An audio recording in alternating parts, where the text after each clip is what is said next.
Mulder?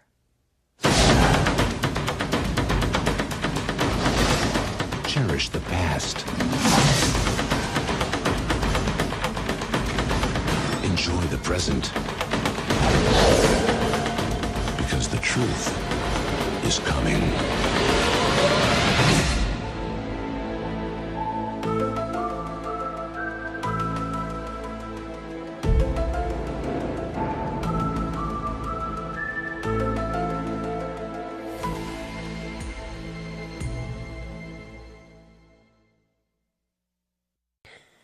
The X-Files, or rather, the X-Files movie, or the X-Files Fight the Future, or the X-Files movie Fight the Future. I don't know what this film's called. Something about the X-Files. The film was released on June 19th, 1998. It was directed by Rob Bowman. Chris Carter wrote the film's screenplay and also worked on the story with Frank Spotnitz. The film's budget was $66 million, and it managed to make its budget back quite well, taking in $189 million at the box office. The film takes place between season 5 and 6 of The X-Files. This film is based upon the mythology of the show, that usually involves aliens and abductions and other things that end up being quite crap in the end.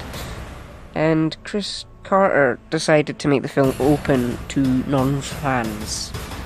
The plot of the film is centred on an alien virus that can wipe out the whole human species, that is discovered after a kid falls inside a hole and discovers a Neanderthal's infected skull. The bodies are then placed in a building in Dallas, Texas, and is then bombed, and they decide to assign blame to our favourite FBI agents, Sculder and Mully. Mulder and Scully. Shit. Mulder then discovers there is more to these dead bodies that meets the eye, and this leads the two agents deep into the conspiracy involving alien colonization, human clones, and bees! The music composed in the movie was by the X-Files regular Mark Snow. He doesn't use much melody as requested by Chris Carter, more atmospheric ambient noises, and this really helps the dark atmosphere of the movie. I really enjoyed this movie. The opening with the cavemen was awesome, and in fact the effects in this film haven't aged at all. They are just timeless, and the practical effects for the Jellymen, or more commonly known as the alien hosts, Jellymen just sounds cooler, have aged phenomenally, and they are by far my favourite effect in the film. And the aliens in the film are portrayed by Tom Woodruff Jr., one of the founders of Amalgamated Dynamics. He tends to portray the creatures in movies that Studio ADI works on, like he was the dog alien in Alien 3. Also, the chemistry between Mulder and Scully is at its peak in this movie, and it had sort of been building up for the past 5 years in the show, and it almost felt like it had been building up to the movie. So, would I recommend The X-Files Fight the Future? Oh, that's not what it's called. When you Google it, it's called The X-Files. When you look at the soundtrack on Spotify, it is called The X-Files The Score. But then the image underneath has the subtitle of Fight the Future. Then the DVD is called The X-Files Movie. And then the trailers call it The X-Files Fight the Future. And then sometimes the Fight the Future is suddenly the movie's tagline, and then the McFarlane figures have the Fight the Future subtitle. I would recommend this movie, but I don't even know what the movie's called. I would recommend this movie to fans of the X-Files, but if you are a fan, you probably would have seen it by now.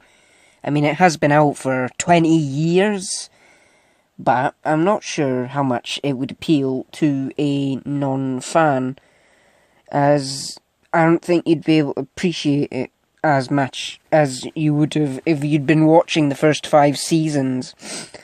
But I still think if you haven't seen the show, you'd still enjoy this movie on its own.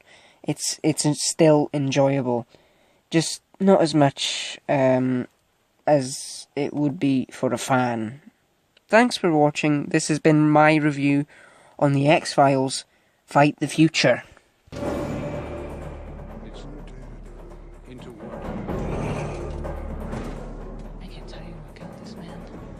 not sure anybody has that claim to either. These men have been secretly negotiating a planned Armageddon. And you have conclusive evidence of this? Yes. I'm already way past the point of common sense here. Can't quit now, Scully. I need you on this. It's a global conspiracy with key players, highest levels of power. It reaches into the lives of every man, woman, and child on this planet. Seen more than you should. And you must take away what he holds most valuable. This year, The impossible scenario that we never planned for? Well, we better come up with a plan. take your greatest fear, These people don't make mistakes. your most paranoid suspicion, We have no context for what killed those men. and your darkest nightmare, and multiply it by X.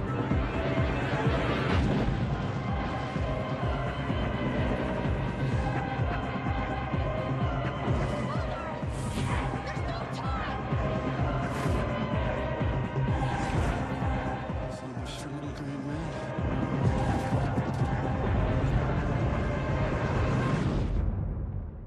Trust no one, Mr. Muller.